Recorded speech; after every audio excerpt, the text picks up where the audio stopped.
of 101 famous poems.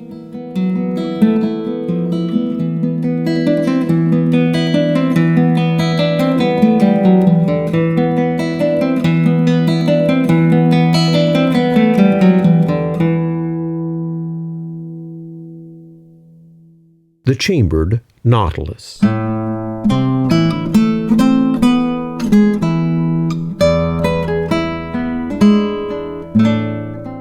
By Oliver Wendell Holmes.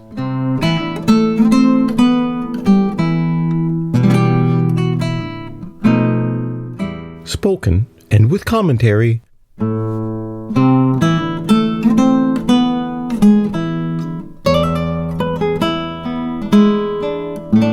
by E. T. Hansen.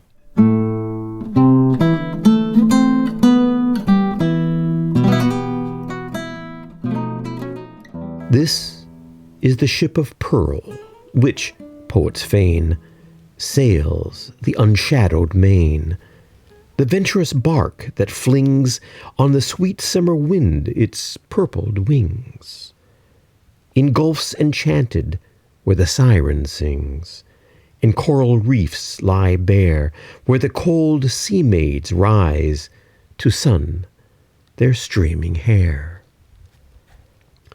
Its webs of living gauze no more unfurl, wrecked is the ship of pearl, and every chambered cell, where its dim dreaming life was wont to dwell, as the frail tenant shaped his growing shell, before thee lies revealed, its irised ceiling rent, its sunless crypt unsealed. Year after year beheld the silent toil that spread his lustrous coil. Still, as the spirals grew, he left the past year's dwelling for the new, stole with soft step its shining archway through, built up its idle door, stretched in his last found home, and knew the old no more.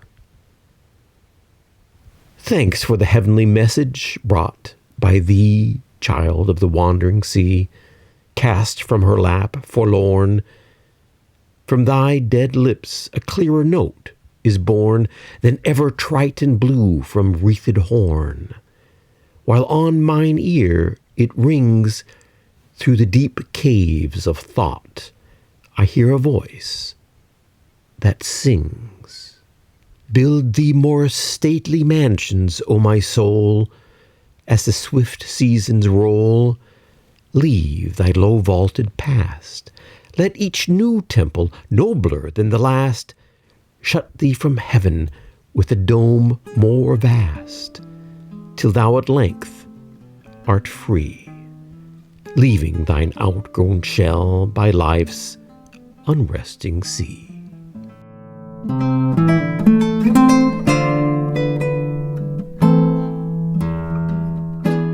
You have more than one life to live.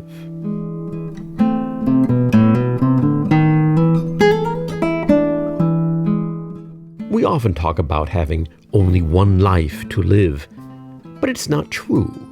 The miracle of life is that we have many lives to live, all in the space of a single lifetime.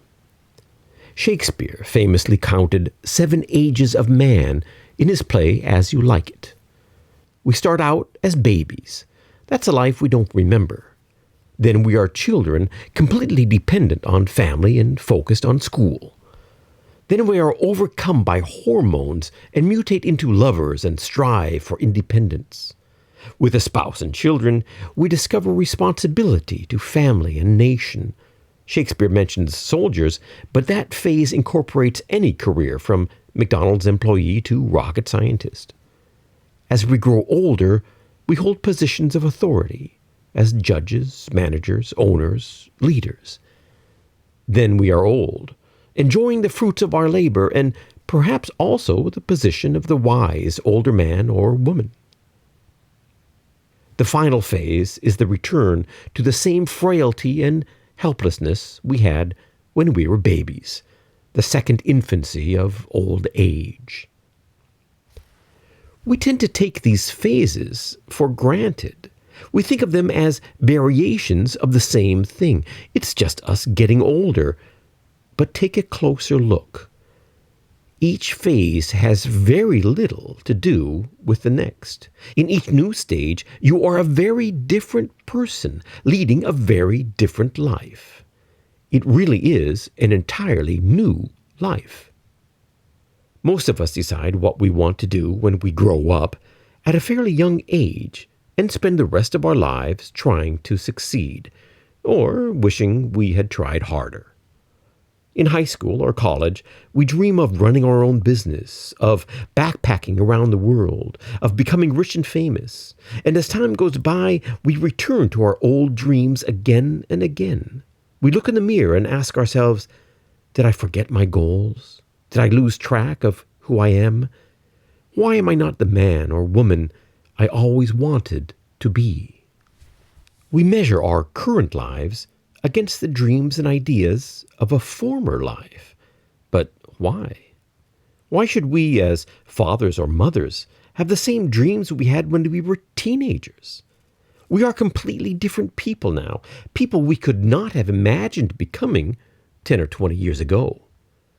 Why do we let a life from some other time dictate how we live our current life?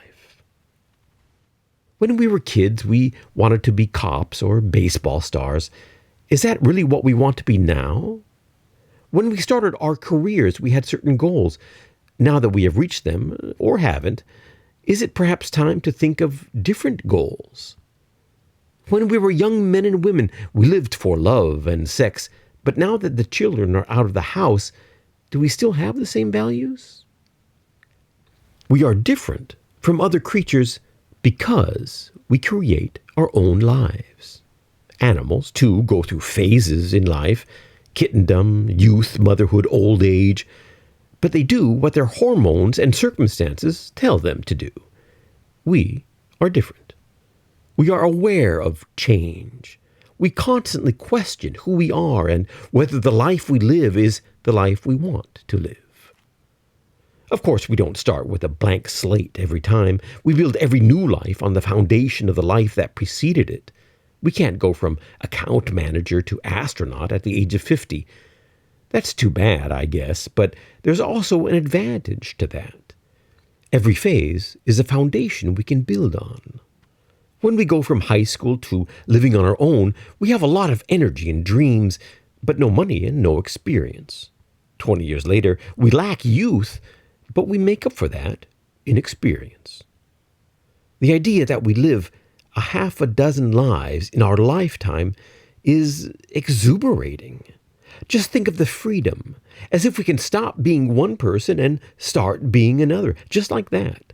It's a kind of real-time reincarnation, as if we were all unborn souls poised to descend to earth and slip into new, fresh bodies. And not only that, we even get to choose which life we slip into.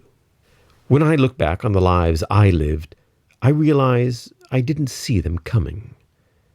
Each new phase I passed into, I assumed it was just an extension of the old phase, and I continued trying to live the dreams I had when I was 13.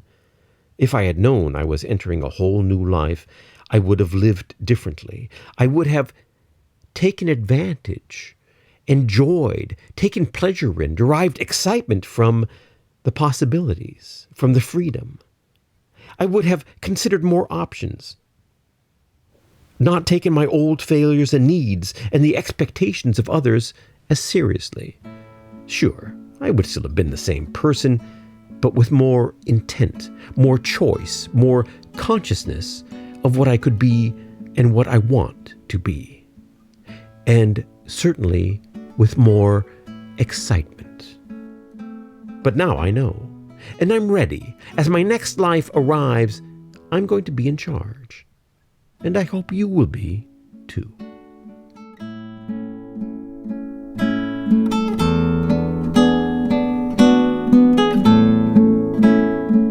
About Oliver Wendell Holmes.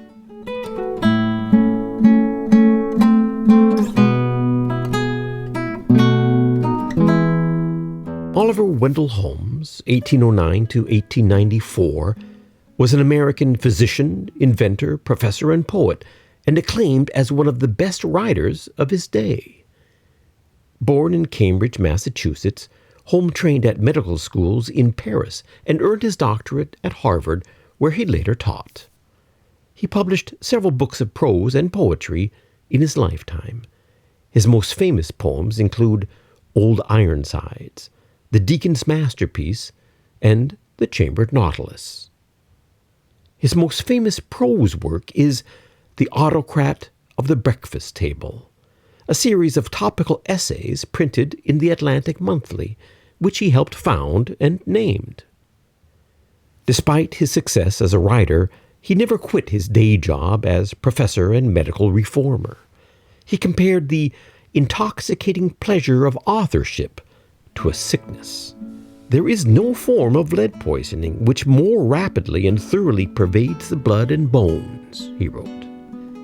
Holmes had 3 children, including Oliver Jr., the longest-serving justice on the United States Supreme Court.